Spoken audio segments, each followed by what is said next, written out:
Alors, je le disais tantôt, nous avons docteur Stéphane qui nous a dit qu'il est possible d'avoir de l'électricité à base des plantes, plus précisément les feuilles de bananier. Rebonjour. Bonjour.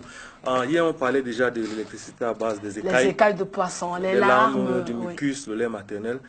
Il y a aussi la possibilité de faire la bioélectricité, c'est-à-dire à partir de plantes. Vous savez, les plantes se nourrissent de la lumière et du gaz carbonique. Voilà pourquoi on dit qu'il faut planter des arbres pour lutter contre la pollution. Et lorsque ces plantes-là mangent la lumière, permettez-moi de parler comme ça. Non, ouais, le gaz carbonique, voilà. Puisque je crois que ça, c'est un exercice de vulgarisation. Je dois parler de telle enseigne que n'importe qui comprenne, quoi. Donc, lorsque les plantes mangent la lumière et le gaz carbonique, comme vous voyez, elles sécrètent ce qu'on appelle les matières organiques, parmi lesquelles le sucre. Lorsque vous coupez, parfois, vous voyez la sève. Bon, toutes ces matières organiques ne sont pas utilisées par la plante pour vivre. Certaines sont rejetées au niveau des racines. Vous voyez. Et lorsqu'il y a certaines bactéries, il y a ce qu'on appelle le métabolisme bactérien, c'est-à-dire il y a certaines bactéries qui se nourrissent de ces déchets organiques-là. Et ce qui ressortent, c'est le courant électrique.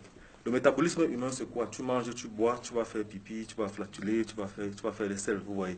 Ces microbes-là, lorsqu'elles mangent les déchets des plantes, voilà, elles produisent le courant. Ça, c'est une clé USB. Voilà, ça, c'est un câble USB qu'on met au fond du pot. Voilà. Lorsque ces bactéries-là rejettent le courant, on peut charger le téléphone. Et ce pot de fleurs est capable de charger 3 téléphones, 3 smartphones par jour, à plein. Vous voyez, ce qui veut dire qu'une maman, même au village, elle peut aménager un coin de son champ pour faire un tel dispositif. Bon, ça c'est le même principe que le pipi power. Je vous rappelle que c'est ça qui m'a permis... Le pipi power. C'est quoi le pipi power? C'est ce qui m'a... Non, une anecdote, ça c'est ce qui m'a valu ma cooptation à nous chez vous. Parce que j'étais avec mon père matin pour lui dire quelque part, et parfois j'en vois arriver. Il dit, mon fils, qu'est-ce que tu fais en Europe là-bas? Je disais, bon, on fait le pipi power. Il dit, non, viens à nous chez vous, tu vois, tu vas faire le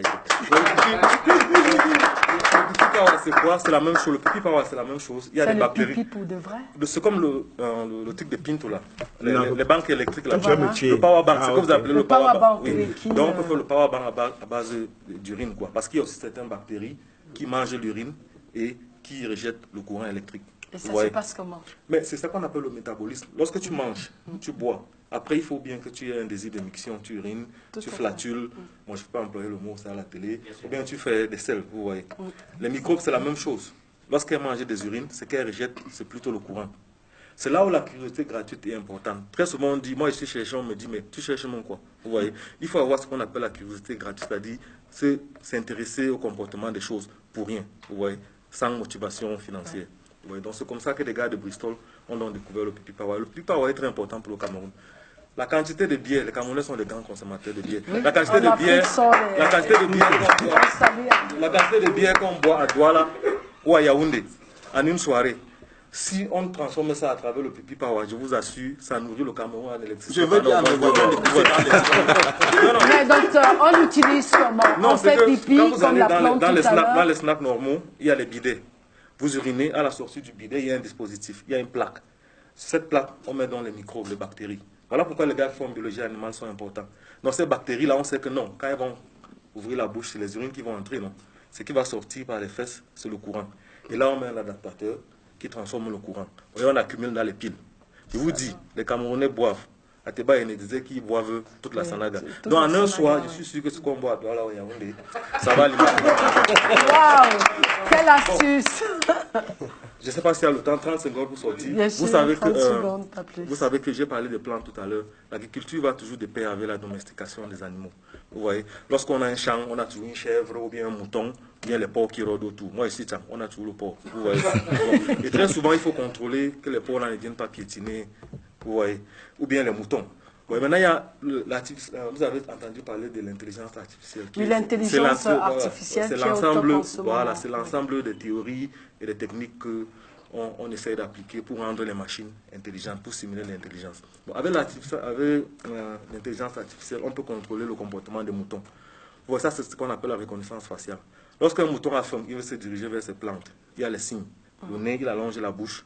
Ses oreilles, il y a le plissement des yeux, les oreilles deviennent pendu et tout. Vous pouvez savoir que, juste avec votre téléphone ici, vous pouvez savoir que non, le mouton c'est à fond, il va se diriger vers le champ. Même si vous êtes à Yaoundé, vous pouvez dire à quelqu'un au village que bon, va regarder le Kuna là, le porc qui est là-bas, il va venir. Vous voyez, avec ça aussi, on peut contrôler la santé du porc. Et si vous avez un cheptel peut-être de 1000 porcs, vous savez, il y a ce qu'on appelle la mortalité infantile chez les porcs. Les truies aiment trop piétiner ou bien manger les petits porcs. Donc, il y a ce qu'on appelle la reconnaissance vocale. Donc, on enregistre les cris d'un porcelet qui est en détresse. Et lorsque le porcelet est en détresse, ça peut signaler sur le téléphone. Un peu comme les vidéoconférences. Voilà. Je suis ici à Canal 2 en train de boire une bière avec Pinto qui ne boit jamais. Et on m'appelle, on dit que le coup est en train de déranger. Je dis à ma grand-mère, descends vite au champ. Tu sauves le petit porc. High-tech, on a tellement de choses à apprendre. Hein. Voilà. Tous les jours, désormais. Voilà. Tous les jours, désormais, on aura une petite astuce hein, sur ce qu'on utilise au quotidien. Ce matin, il a parlé des pipis, il a parlé également des plantes que nous avons dans nos différents domiciles. Donc, ne bougez surtout pas. Continuez à apprécier nos chevaux parce qu'on aura pas mal d'astuces. Mais pour le moment, allons-y, regardez la réclame. Et après la réclame, on ira à Douala.